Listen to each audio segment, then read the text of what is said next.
Hello and welcome to SchoolHouse, Equity in Education. I am your host, Allison R. Brown, Executive Director of the Communities for Just Schools Fund, or CJSF, where we provide resources and support to community-based organizations that are working to ensure equity in their schools.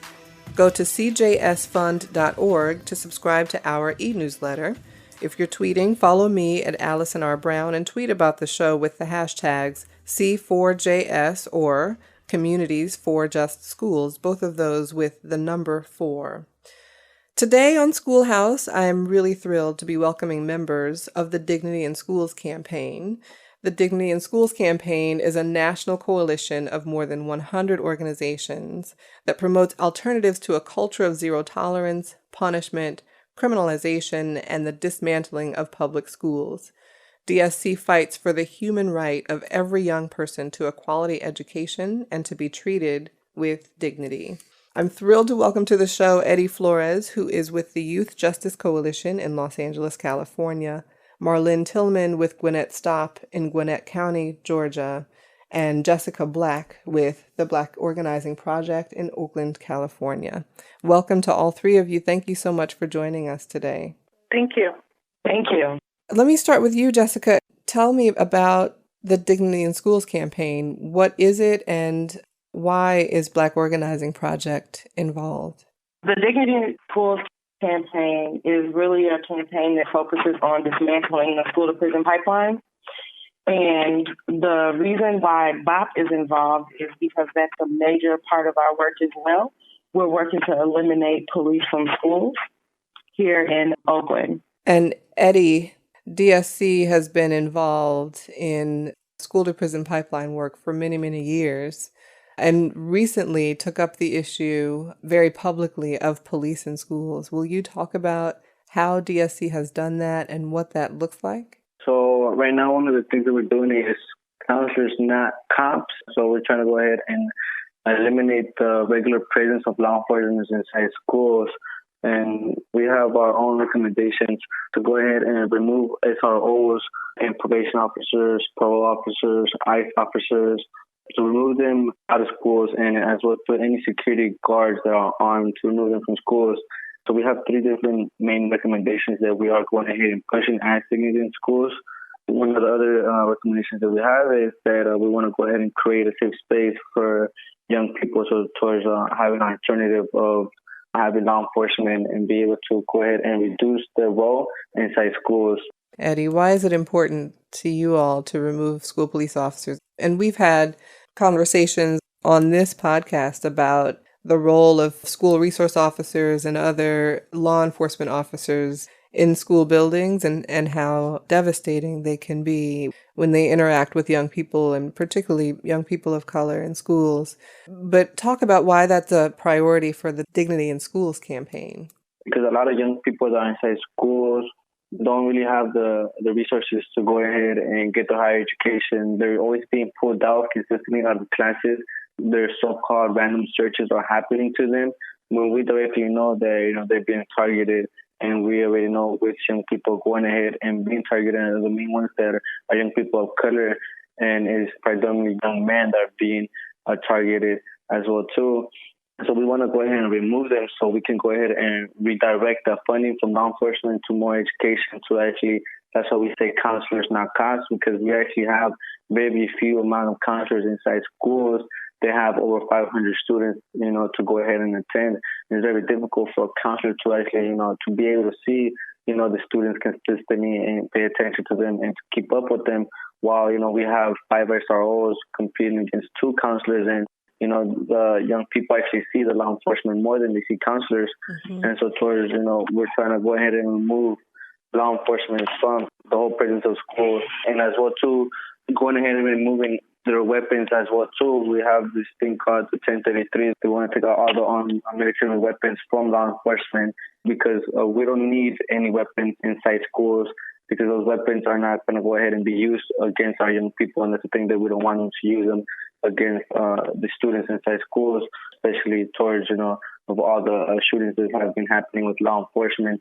The 1033 program, just to clarify, is a federal program that puts leftover or extra federal military equipment into the hands of local police departments, including school police departments, so that police departments like yours, school police departments like the one in LA, end up with equipment that really belongs on the battlefield. So equipment like rocket launchers and grenade launchers and the like that are not necessary to police or protect school buildings. The Youth Justice Coalition and the Dignity in Schools campaign, both of you have been very active in pushing back against that 1033 program. Am I right about that? Yes, we have. So, Marlene, the policy recommendations that have come out of the Dignity in Schools campaign are very timely in that they followed the release of guidance that came from the Department of Justice, Federal Department of Justice, and U.S. Department of Education about the presence of school resource officers in schools and how schools should be utilizing or relying on the presence of school resource officers. Marlene, what do you think about that federal package that came out, and how has that influenced the way that Gwinnett Stop goes about its work? I'm glad you used a different word in the end of package because I found no guidance in what they released. Guidance is usually to help you do better, and I saw nothing in what they released to help you do better. They took the position that if we put officer friendly in the school and using a failed triad model of policing in school that doesn't work in the community, and now they want to use it on the school, and somehow it works, and we're going to have an officer friendly, is a flawed theory at best. It was very disappointing to not have Ed come out on a stronger stance. The Department of Education. Yeah, the Department of Ed. Come out on a stronger stance and say, no police in schools. We're the education people. We're the child development people. We know that that harms students. That should not be existing in our schools. Yet they came out with the position that it's a local decision. And yes, that's true. It is a local decision whether to have police in your schools, but how students are disciplined as well is a local decision. And it did not stop them from putting out guidance around student civil rights within that process.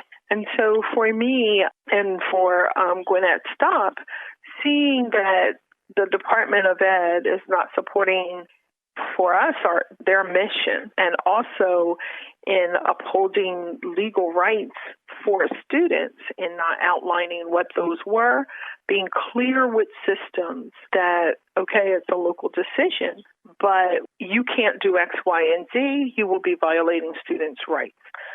We will be watching you. We will accept complaints. They took a very strong stance with the school discipline guidance package release, and I'm happy to call that guidance. The package of materials that they released actually sounded like it came from two different neighborhoods, two different voices. There was no real connection. What we see it does is kind of push back on all of our work. Okay, so we've been fighting on the ground very hard for getting police out, diminishing their role initially, and then getting them out the door. And this has been going on across the country. And here comes Department of Justice saying, well, you just need officer friendly. He'll make you feel better, and he'll be friends with your student. While he's violating their due process rights in this dual hat role, questioning students and doing investigations, and they're not protected. So I saw it as disappointing coming from folks who should know better. And I guess I shouldn't have expected anything different from the COPS office or from Department of Justice, given what they're doing so far as the community policing that's going on, which is nothing. So we're talking right now about the Department of Justice, Department of Education guidance package around school resource officers that came out just in the past few weeks. And you mentioned, Marlene, and compared it to the school discipline guidance package that came out in 2014. By the same two departments. By the Department of Justice and Department of Education. Yes. Right. That was very comprehensive and actually was in response to many of the investigations that they had opened and were in the midst of many of the conversations that they were having with, that they, being the Department of Justice and Department of Education, were having with community about the impacts of exclusionary school disciplines, suspensions, expulsions from school, law enforcement referrals, and the like. They were hearing things from community, they were investigating and collecting evidence, and they were litigating cases and investigating cases for the possibility of withholding federal funding. And so it was in the midst of that they developed that joint guidance, and it reflected the clear need that they had seen in school districts to be explicit about what was prohibited under the federal civil rights laws. Absolutely, and I think it reflected many communities' values. Mm-hmm, mm-hmm. And it was developed in partnership with communities and with a lot of input and feedback from community. And this guidance, it happened I think, a bit more quickly, and it is recent. I want to play devil's advocate here, okay? And Jessica, I'm going to ask you to respond. We hear absolutely the point that is part of the policy recommendations from the Dignity in Schools campaign. And we hear organizers and advocates that say police have no place in school. I've been one of those people. But let me push back a bit and say, well, we've reached a tipping point, right? We've got to the point where there are police in schools, and there are some police that are doing good things, and this is guidance, and we really need, that kind of conversation about how we can support their healthy interaction with young people in schools and the clear understanding that they should not be part of the discipline process. What do you say to that argument, Jessica? So from Bob's perspective, again, it's no police in school.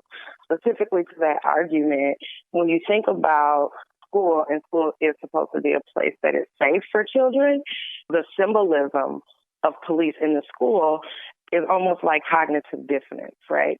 So police currently in our communities are killing our kids, Black and brown children specifically. And so to have to go to school and have to have an interaction with a police officer that is like in full uniform, fully armed with weapons, is not safe.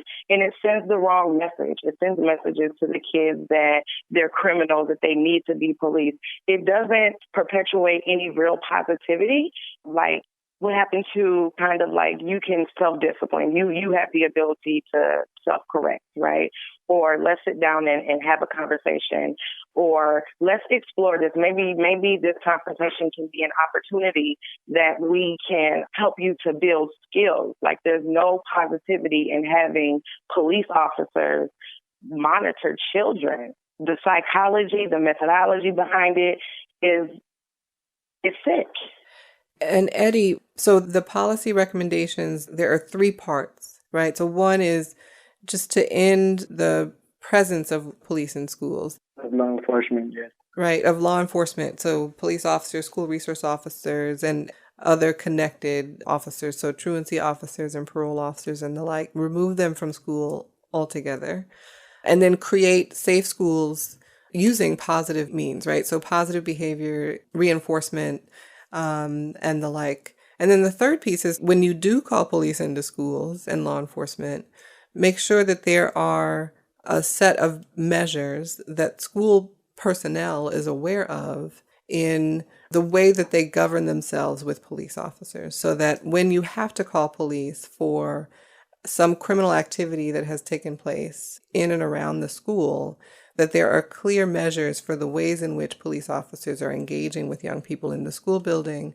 Will you talk, Eddie, just about what are the safe schools piece with, the positive climate and culture? What are some best practices? What are things that schools should be aware of that actually work to ensure healthy learning environment? Instead of having law enforcement in school to go ahead and practice safety inside school, is having peace builders / intervention workers that will go ahead and work with young people, because a peace builder is someone that has been system impacted, someone that's been inside the system, either the juvenile halls, camps, probation, prison, as well county jail, someone that has been through the struggle, that's been inside the neighborhood, it's either or former gangs affiliated with the neighborhood, And so towards where now they want to go ahead and the peace builders, and they're trying to go ahead and help young people to redirect their life in a positive form of a way. So towards where if a young person comes to a peace builder and tells them, look, I have an issue,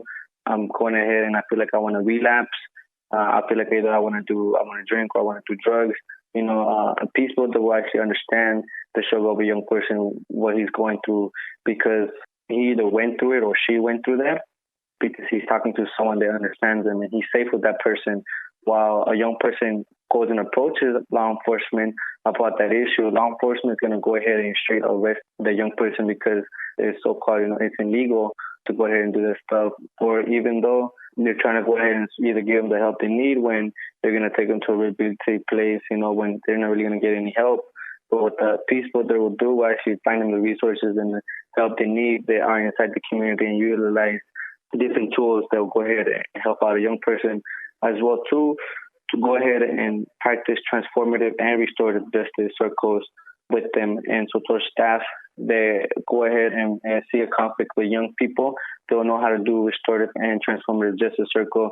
Restorative justice is when two young people got into a fight. They were two best friends. And so towards where they bring them together and they sit them down and they go ahead and they make them get towards down what's the root of the cause, and towards they can restore back the relationship, and they come down with set agreements. What are the next following steps? How we're going to do with this? How are we going to go ahead and prevent this from happening again? And so towards where that's a restorative justice circle right there, because you're restoring the relationship they had with the young person. With the restorative justice, it goes ahead and gives opportunity to have each person inside the room to be heard. So towards where no one speaks above no one else.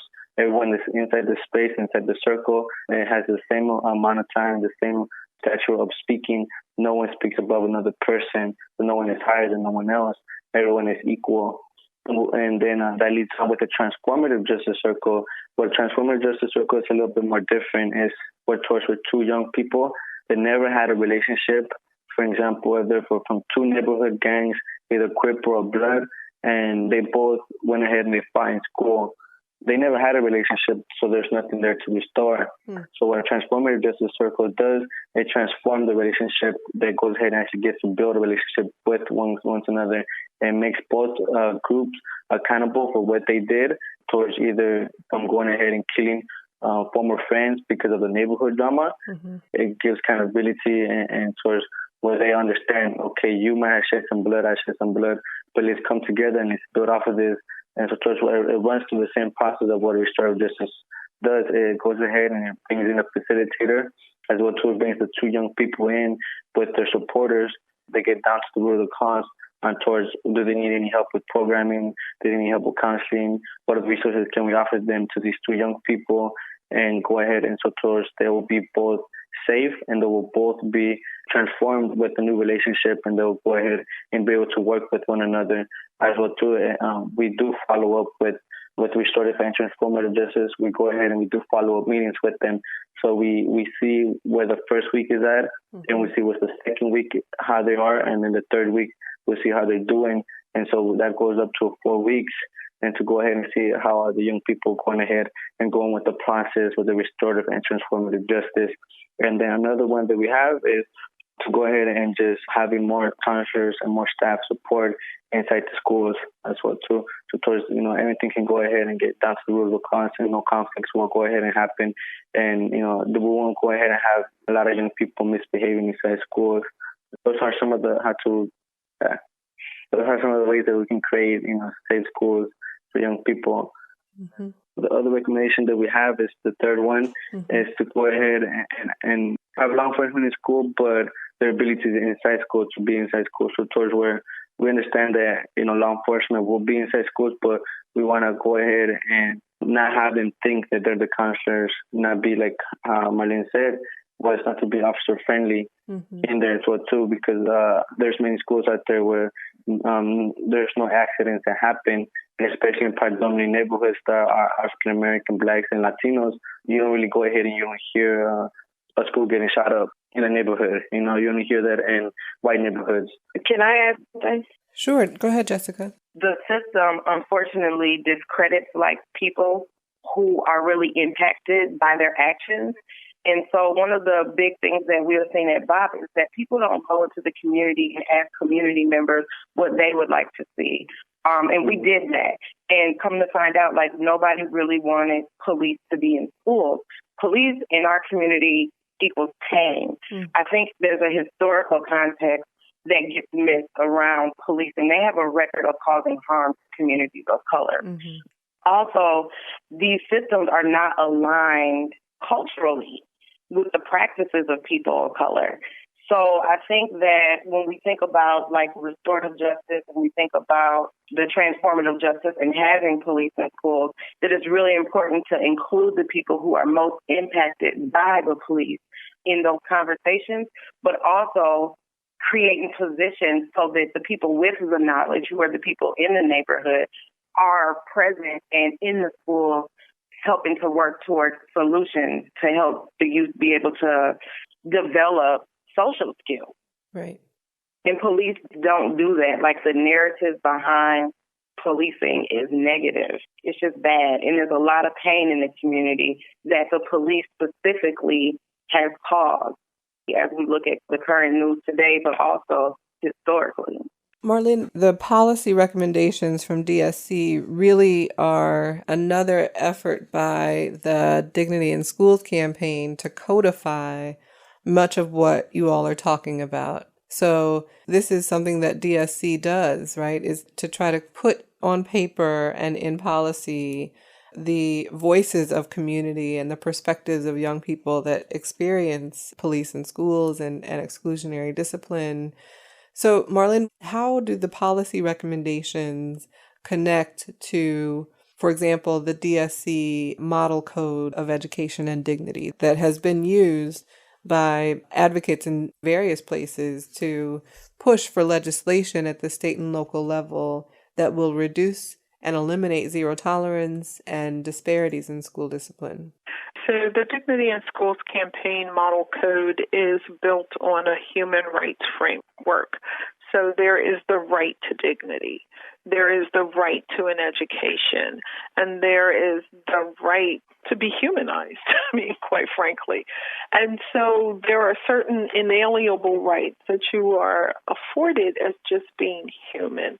And so our model code is based around that. And our release around the police recommendations, we do have a section on policing in schools that we developed then, and we've taken that work and expanded it out even further, again, including our member voices who are grassroots organizations on the ground with families, with students, with parents every day.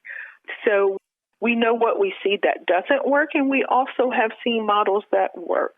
What Eddie outlines is a clear example of that. But our recommendations are wholly around the right for a child to exist in an environment in school that allows for their full educational attainment. We're talking about taking care of that social emotional development as well as that academic learning. And so when you take those, and both of those are fully engaging, fully caring about this person that's in your building, because these aren't little brains you're marching in or little bots.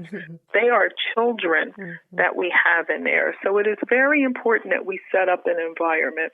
Our recommendations set up clear guidelines when police should be called.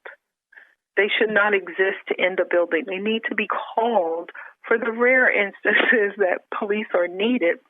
I believe it was Jessica who pointed out that the shootings that happen in schools are not at Black and brown communities. They're in white communities, but all of the madness that plays out afterward plays out in our communities. So we get the brunt of those effects, and even though it's not happening in our schools. So we believe that you have to create safe schools through positive safety and discipline measures. So discipline should not be something that's wholly punitive. there has to be a restorative piece so that people aren't being judged by their last bad mistake, that they're allowed to come back into the community, repair the harm that they've done, and rejoin the community as a whole person, because it's not just about those who were harmed, it's also about those who did the harm. Mm-hmm. And so our recommendations talk about that. Police should not be there with weapons. In my school system, the police have 2 automatic pistols and a taser. These are the same police who, when they transitioned from the street to our schools, the only type of training they've received around child development is that you can't taser a kid the same way you do an adult. Yeah. And that is literally their child development training. So this whole officer-friendly notion, we dispel that within our recommendations. Mm-hmm. Officer-friendly is a misnomer. It does not exist. Police should be outside of the school building on those rare occasions that a police officer may be needed. Last I checked, they have radios and phones, and they can be contacted, and they drive. So I think they can be called and come over. Yes. They are accessible when needed. Yes. Absolutely. They don't have to hop a bus. They can drive over. So I'm not understanding how it took us all of 5 minutes to drop a police force into a building, and yet it's taking us years of pushback to try to get them out. And so one of the things that has to happen in those positive approaches for school climate and discipline is trauma-informed practices, child and adolescent development and psychologies. Our school staff is not getting enough of that, and when they get it, it's on the front end of when they're learning to be a teacher, and rarely is that repeated again through their teaching career. Mm-hmm. Conflict resolution, when you actually give youth the power and the knowledge to start mediating their own conflicts and have the language and the know-how to do that, they will take ownership of that information and make it their own and start to do that. We've watched that happen in many communities across the country who have implemented restorative practices in allowing conflict resolution, peer mediation, for the students to start utilizing that themselves. And so we promote parent and youth leadership roles within the schools to help them understand what our families want and what they need in order for their students to be successful. What are the next steps for these policy recommendations? And just to reiterate, they are in 3 different buckets. One is in the regular presence of law enforcement in schools, and law enforcement has been very broadly defined to include all types of police, school resource officers, security officers, and other personnel. The second is to create safe schools through positive safety and discipline measures, that schools are employing counselors and peace builders and restorative justice coordinators and others, and really building a safe learning environment for young people. And then the third is to restrict the role of law enforcement that are called into schools, so that police who come into school buildings when they are called are not permitted to just question young people without the presence of their parents or school officials or lawyers, or observe questioning of young people or arrest young people for offenses that have taken place outside of the school building. So Marlene, what's next for these policy recommendations? So as we stated earlier, these were developed by our members. And so our next step is to help our members take ownership of this release and implement these policies in their own communities. And so specifically how they do it and what that's going to look like is going to be determined by, the local community. However, we will be there to offer technical support and assistance in helping them begin a campaign or continue their campaign in removing the regular police presence from schools. And Jessica, as a member of the Dignity in Schools campaign, the Black Organizing Project, what do you all have planned moving forward? Well, moving forward, we actually have won policies within OUSD. We actually have won 3 policies. So we have won a policy that limits the role of police, and we have an MOU with Oakland Police Department on that, and we also have a board policy with Oakland School Police Department. We also were able to put together a complaint process policy because there was no process for people to complain when their children had negative interactions with Oakland Police Department or Oakland Unified School District Police Department. In Oakland, we have 3 different departments policing our children. So we have the Oakland Police Department, we have the Oakland School Police Department, and then we also have SROs, the school resource officers, policing them. And so our next step is we're really trying to push to eliminate police. We've gotten so much pushback that we've had to try to chip away at it by just limiting the role. And so now we are working on the implementation of those policies, because the reality is that even though MOUs are in place, policies are in place, if we stop watching the process, they tend to just push back into business as usual. And what we see is that it's going to take communities to win and transform this current system. What we've done is involved our members at every level in holding the system accountable. So in these policies that we won, some of the through lines that we have is that there's systems of accountability inside of these policies. They all require reporting, oversight, and transparency, and none of that existed before Bob did the work that we did in reference to getting the policies passed with some of our partners. And so our next step is holding them accountable to that. We are currently in the school monitoring and asking for that information. We also are looking at the school budget. We were able to get them to invest $2.3 million into restorative justice practices, but currently the budget is still $7.2 million for police. And so we have more police in our schools than we do counselors, and we're trying to change that whole narrative. And so it's just staying on top of them, watching it, holding them accountable. One of the things that Bob did in this instance is we also created a Bay Area DSC chapter so that we could come together with our local allies who are also doing some of the work around the school to prison pipeline to try to make sure that at all levels we're all on the ground and we're all pushing the narrative of no police in schools.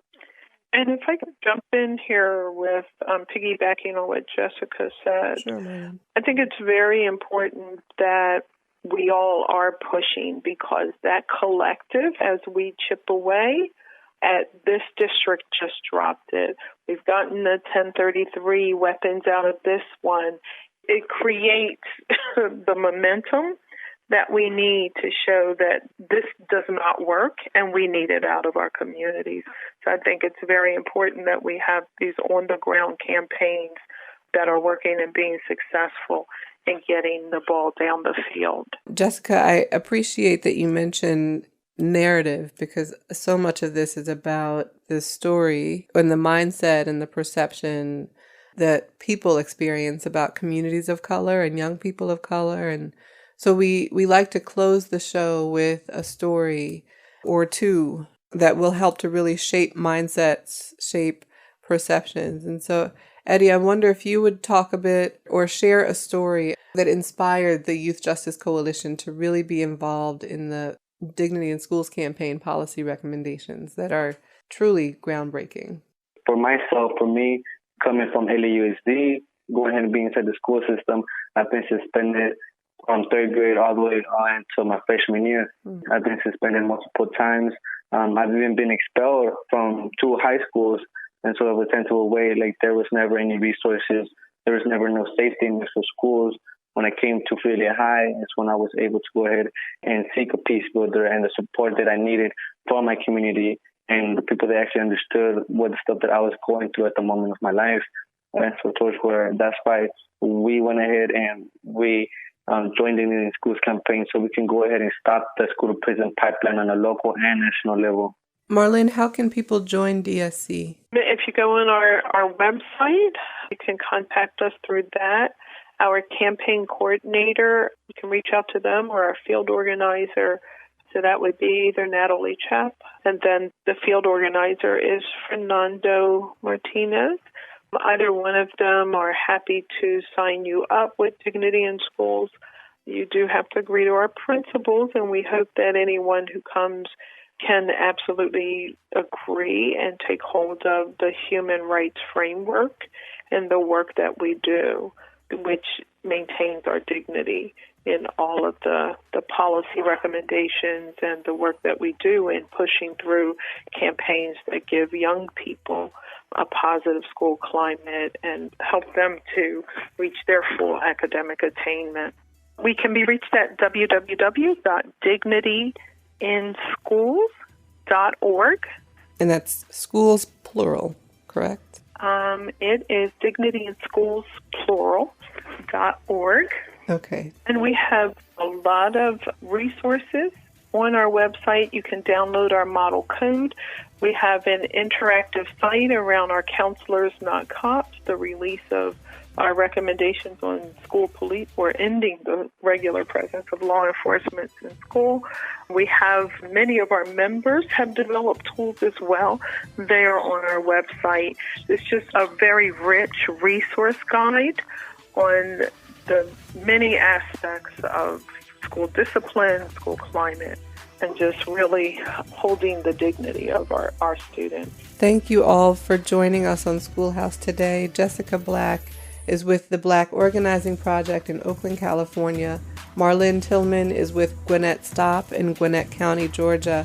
Eddie Flores is with the Youth Justice Coalition in Los Angeles, California. They are all members of the Dignity in Schools campaign, which just released a set of policy recommendations called Counselors, Not Cops in Schools. Thank you all so much for joining us today. Thank you.